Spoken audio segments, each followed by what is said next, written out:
I love this chapter. Chapter 14, The Nail. Yay. We're in Bougainville. Yep. First of all, tell us, where's Bougainville? Bougainville, island in the Pacific, to the north of the Solomon Islands. It's actually a part of the Solomon Islands, you know, geographically, but politically a part of Papua New Guinea. Fantastic island, intriguing, scary, wonderful. And you've been there a number of times, have a close connection with the people there? More times than I can count. It's just, we come and go often. Yep. Which you talk about in your book, Sons of Thunder. Yeah. Which is basically the Bougainville story, the story of the people. So please tell us about The Nail. The Nail. Well, here's a little bit of the background to it. Was that I arrived up there to do a conference, a women's conference, and there were like hundreds, if not 1,000 women. And what had been happening in the background of the whole nation was that a lot of the young men who were in politics, so a lot of the parliamentarians were dying. It seems to be mysterious. And so this was the buzz talk at the conference. You know, so many of our people are dying and they're all politicians. And the Lord began to speak to me, and I spoke to the leader of this conference and said, you know what, if that's what is happening in this country, we need to do something about this. We can't just let it sit back and wonder. So as I sought the Lord, he gave me the story of Deborah and of her good friend, Jael. Right. You know, Jael was the one who took a nail and nailed the enemies with a tent peg. I know. Oh, how exciting is that? Splat, you know. And and the enemy was defeated. And I'm reading this and I'm thinking, oh, wow. And so the Lord just gave me a prophetic act to do at the conference. Right. So I said to my husband, who is an ingenious man and can produce anything at any time, I said, Dave, I need a nail. I need a big nail. Well, you can see by the picture in the book. Yeah, I saw that. It's a nail. Because I said, we're going to nail this sucker. You know, we're going to nail this thing. And so I taught them about Jael and how she gained a victory over the enemy of her people by nailing this to the floor. So we got this big nail, and after praise and worship and reciting the word of the Lord, we started to nail this nail all the way into the ground. It looks about 1/2 metre long. It is. It was massive. It was massive. So I got some of their leaders to come, and we nailed it all the way through to the ground, because it was just a dirt floor. Dirt floor, right.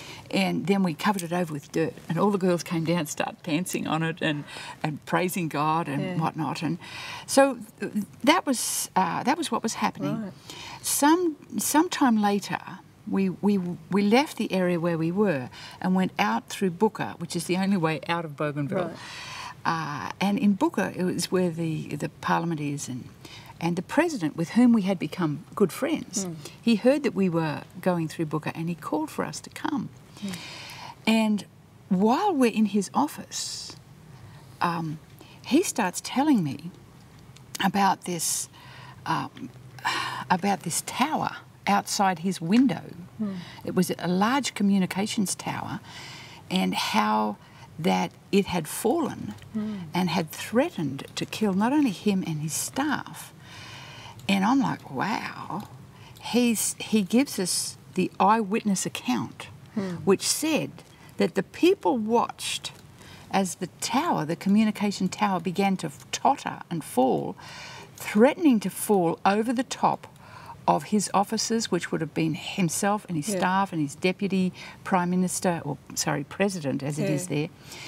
And it corrected itself. It almost righted itself and fell harmlessly out of the way. The other way. The opposite direction. And we're like, oh, wow, I'm really spinning out on this. So we left his office to go to the airport to catch a plane, and the guy who was with us in his office was also with us at the conference. Okay. And as we're driving away, he said to me, oh, Pastor, why did you not tell the president? And I'm like, tell him what? You know, he said, you should have told him about the nail. And I said, what's the nail got to do with anything? And again, it's mindsets, but he said, do you understand that that tower fell at exactly the same time on the same day that you guys were there nailing the nail on behalf of the politicians and on behalf of the leaders of the nation, and coming against witchcraft, which had killed so many of their young men, and you guys were nailing it, and that's the day and the time when the tower fell harmlessly in the opposite direction. Wow. He said, you should have told him. And I'm like, oh, I'm sorry, I didn't put the two together. And he looked at me as if to say, you are so slow. You're so slow. What a powerful prophetic act. Well, he went back. He went back to the president and told the president. And then the president wanted the DVDs of the conference. Wow. He sent us this beautiful flag, this ceremonial flag of